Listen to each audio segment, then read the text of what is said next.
hot bath is a magnet for bikers, especially at the weekends, and who can blame them? It's fantastic around here. But it's not the only place where bikers hang out in our region. Thousands regularly meet up at Moorcott in Rutland, for example. It's another gorgeous part of the East Midlands. They say it's a social thing, a chance to catch up on the latest gear and gossip. The machines can be powerful, though.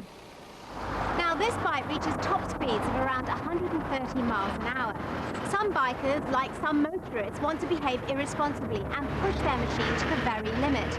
A few of them claim to be members of a 200-mile-an-hour club, and they claim they reach those kind of speeds on our public roads. Frightening. The fastest I've ever been on road is 208 miles an hour. The speed, the acceleration, the buzz that you get from it was just awesome. I could feel my eyeballs just vibrating in the sockets. On the bypass, my record's 208 miles an hour. Sammy was keen not to be too identifiable, so it should be made clear that this is not his bike and these are not his leathers. You come off the last bend, and before you get the roundabout sign, I can hit 208 miles an hour on it. Sammy is not alone. The scenes you are watching now are taken from a Bike magazine video. It shows clocks reading well over 200 miles an hour. It also provides a shocking advertisement for motorcyclists. All this on public roads. Why 200 miles an hour, Sammy? What's the matter with 70? You can see everything at 70. At 200, you just see the road in front of you. I don't know, it's just a thrill of speed. I've heard rumours of this 200-mile-an-hour club, and obviously it's riders that claim that they've travelled at 200 miles an hour on public roads. You've got to question somebody's sanity to want to do that.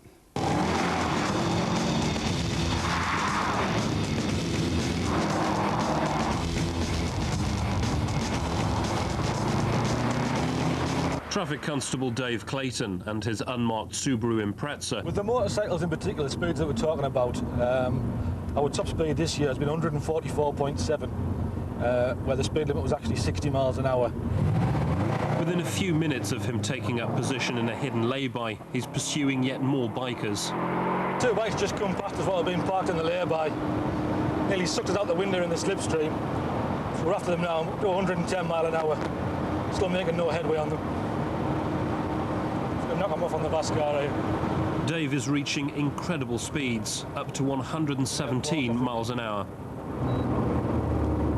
Got the 95.96 over a mile, actually. I think what we'll do is have some lights and camera in action with this boy.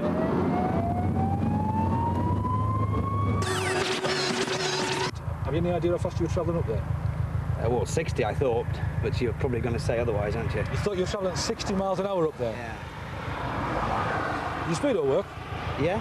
It does? Yeah. Your average speed over a mile was 95.66 miles an hour. 95? 95 miles an hour. Wow. Excessive speeds, well up into three figures. We've seen them pull wheelies. Often it's a group of three riders and they'll literally race one another from one point to another to see who can get there the quickest. We actually complete disregard for anybody else on the road. You won't find a better example of that than this. The police were initially about to show some leniency to these riders.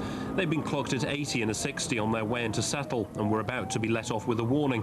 But as the driver pulled over to have a word, one of the bikes made a run for it. At speeds which were just absolutely dangerous. What happens next shocks even the hardest of traffic officers. The motorcyclist ignores double white lines and attempts a number of near-suicidal overtakes. That rider was riding dangerously. So dangerous that, in fact, that he shouldn't have had a driving licence for a motorbike. The police car eventually called off the chase and the rider received a knock on his door later that evening. Immature, irresponsible and verging on the point of criminal.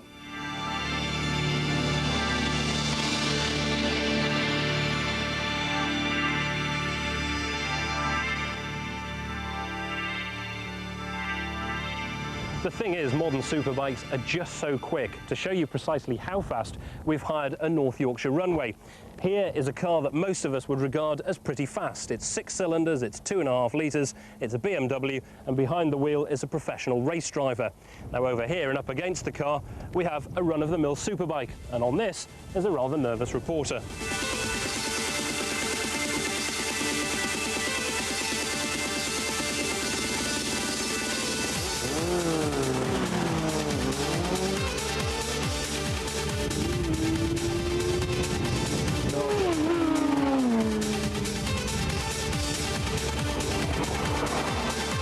car's ready. A bit of power. The car's off.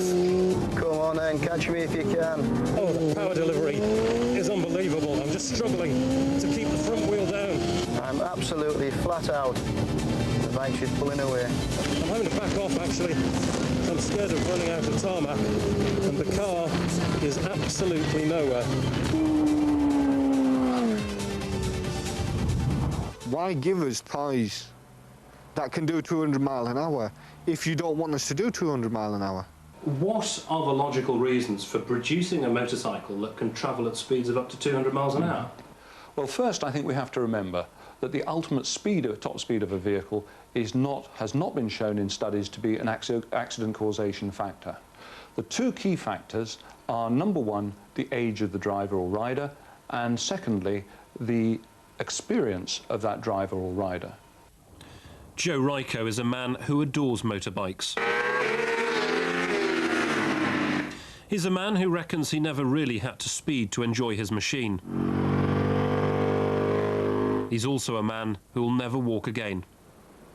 The second it happened, didn't hear a crack, there was no signs, no clues, but I felt laid on my back that my legs were floating in the air. Joe shattered his spine when a routine weekend spin went wrong. For the last 3 years, he's had numerous painful operations. I'll tell you something, Liz. Don't know what it is, but today's not a good day. The motorcycle industry may not like it, but Joe is an advert for what could happen to every single person who rides a bike. What do you say to those bikers who will watch this and look at Joe Ryko and say, won't happen to me?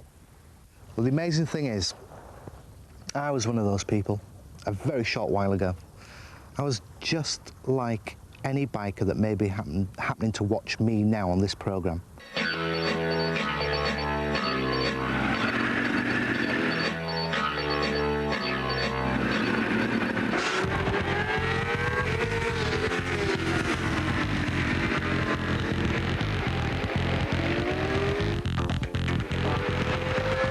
These riders are on a track day at Cadwell Park in Lincolnshire. Turn up, pay your money, take the safety instruction, and you're off. Sometimes in more ways than one. But the vast majority enjoy the best of their machines in so much more safety than a public road could offer. So you go into it, you're thinking, oh, the end of the world is right in front of me. And you power, and you're pushing the bike upright, you're powering down the straight. Scraping your knee, mind the curb because you can break your leg if you're not careful. Then bang, bang, bang, down 3 gears. Yes! This is fantastic.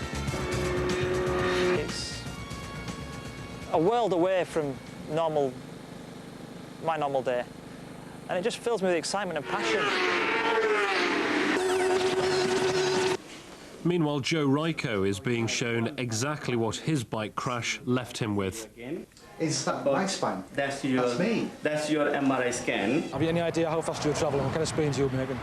But what bike was you on? I've forgotten. Same bike as MS21. Oh, the rubbish, honestly. You should get yourself a VFR. I mean, come on. You haven't got to say anything, but it can harm your defence if you don't mention when questioned something which you're later relying in court. And anything that you do say can be given as evidence. I'm reporting you for the offence of speeding. This is the bed that I spent a long time in. Basically, it was 6 months. Police reckon there's a certain section of bikers who will not listen to any advice and simply have to be hit with fines and points. At the end of John Lombard's shift, he pulls over a motorcycle for travelling at 90 in a 60. I know I shouldn't be doing it, but I am riding as safe as I can. I'm concentrating on a good line. You could be the best rider in the world. The farmer who pulls out of this farm might not be. The child who runs across the road because his dad said, oh, look at that sunset, may not even hear you coming. And it's that unexpected that will eventually trip you up. Well, it's a fair cop, isn't it? That's that. Would you do it again?